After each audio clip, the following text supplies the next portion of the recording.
Shalom saudara sekalian, hari ini kita kembali merenungkan firman Tuhan dan kita masuk ke Hakim-Hakim pasal yang ke-18.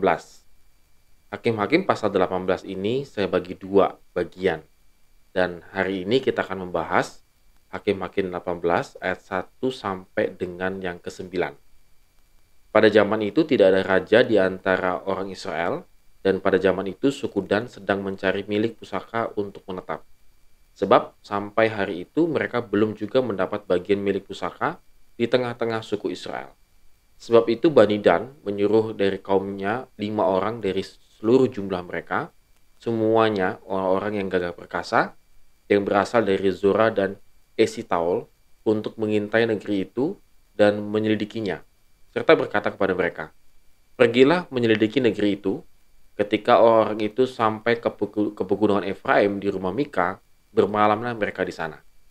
Ketika mereka ada dekat rumah Mika itu, dikenal merekalah logat orang muda suku Lewi itu.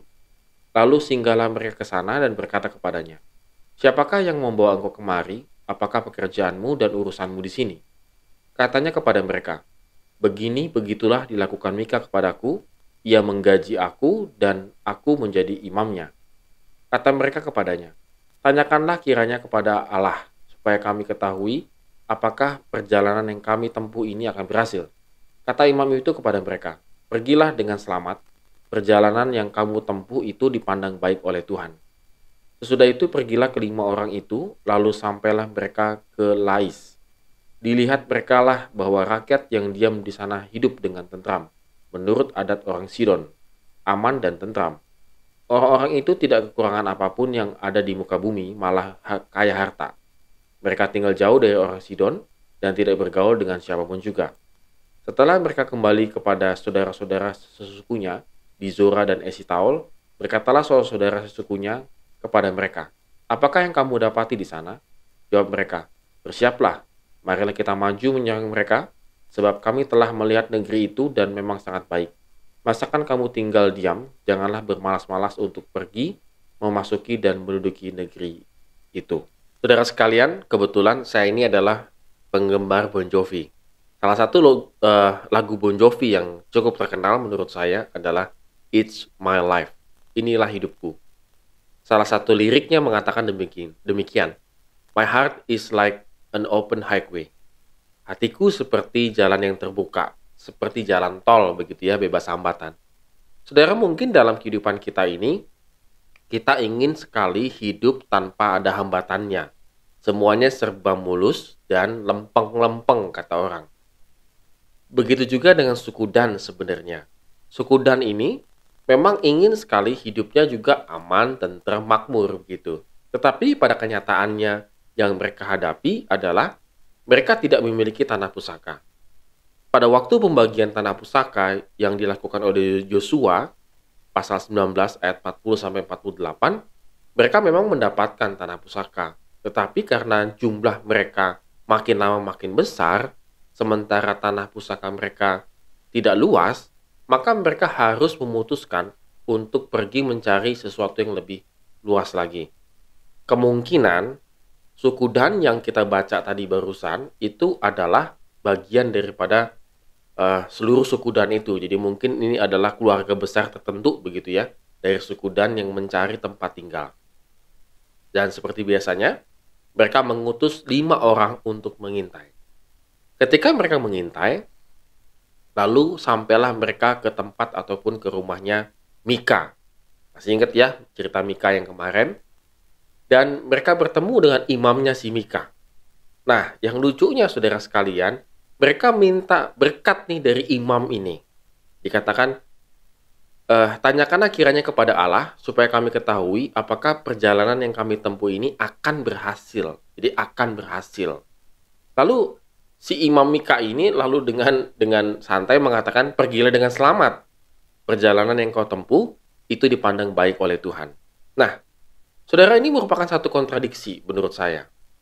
Bukankah kita tahu bahwa Mika itu membuat patung lalu dianggap itu adalah Allah, dan dia mengangkat imam begitu ya, yang seharusnya tidak bisa dia lakukan, apalagi membuat patung. Itu juga hal yang sangat dibenci oleh Tuhan dan itu dianggap Tuhan. Jadi sama saja sebenarnya menyembah berhala. Dan 5 orang yang mengintai ini, satu sisi sepertinya religius, sepertinya memiliki keagamaan yang baik sehingga dia bertanya kepada imam. Tetapi mereka tidak mengerti apa itu imam, tugasnya. Mereka hanya tahu logatnya, hanya tahu orang Lewi. Tetapi apa tugasnya, Tuhannya seperti apa, dan lain sebagainya, suku Dan ini tidak tahu apa-apa. Mereka hanya berusaha sendiri, lalu berpikir supaya ini semuanya berhasil. Anehnya, mereka menemukan tanah yang bernama Lais. Dan Lais itu penduduknya sangat aman, tentram, makmur, dan banyak hartanya, kaya raya. Nah, seolah-olah ini melegitimasi bahwa Allahnya si Mika ini, yang buatan Mika ini, sakti begitu ya, ataupun manjur. Artinya, melalui nabi palsu, melalui imam palsu inilah kira gitu, bahkan melalui Allah palsu, malah mendapatkan berkat, yaitu tanah Lais yang makmur dan subur. Nah, bagaimana kita memahami hal seperti ini? Saudara sekalian, memang kalau kita perhatikan teks kita, ditulisnya adalah Allah dan juga kata Tuhan sampai di ayat yang ke-6, sampai hurufnya itu besar-besar begitu ya, Tuhan, yang menandakan itu adalah Yahweh. Maksud dari si penulis hakim-hakim ini, sebenarnya engkau harus bertanya kepada Tuhan yang sebenarnya, yaitu Tuhan Yahweh yang hidup. Bukan kepada Mika ini yang salah, bukan kepada nabinya, imamnya si Mika ini yang salah. Apalagi meminta berkat dari Allah buatan daripada Mika itu. Kembali kepada Allah yang hidup, hai orang Israel, supaya engkau mendapatkan tempat dan juga berkat yang tepat menurut kehendak Tuhan. Saudara, mungkin sama dengan kehidupan kita sehari-hari kita, saudara. Bahwa kita pikir kita dengan tidak ke gereja, tidak beribadah online misalnya, tidak berdoa, tidak membaca Alkitab, kita berpikir bahwa hidup saya ini lempeng-lempeng aja, tanpa hambatan, tanpa bebas hambatan. Maksudnya tanpa kendala begitu.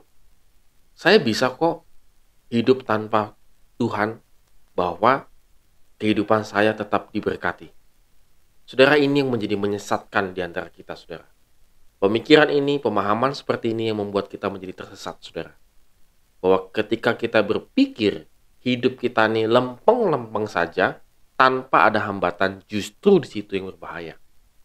Apalagi hidup kita ini tanpa Tuhan. Atau kadang-kadang saudara sekalian, kita ini seringkali membawa hasil yang kita dapatkan. Misalnya saya membuka usaha dan usaha saya berhasil, lalu saya mengatakan, "Wow, ini adalah berkat dari Tuhan. Ini adalah pimpinan Tuhan. Saya diberkati oleh Tuhan." Padahal sewaktu proses saya membuat usaha itu, saya sama sekali tidak melibatkan Tuhan. Ketika saya bekerja, saya sama sekali tidak melibatkan Tuhan, lalu ujungnya saya mengklaim bahwa ini dari Tuhan. Benarkah itu semua dari Tuhan? Atau Tuhan yang mana? Oleh karena itu, saudara sekalian, mari kita renungkan. Mari kita datang, hidup kita ini sungguh-sungguh kepada Tuhan yang hidup, yaitu Tuhan Yesus Kristus. Supaya hidup kita sungguh-sungguh berkenan di hadapannya. Amin. Tuhan Yesus memberkati kita semua.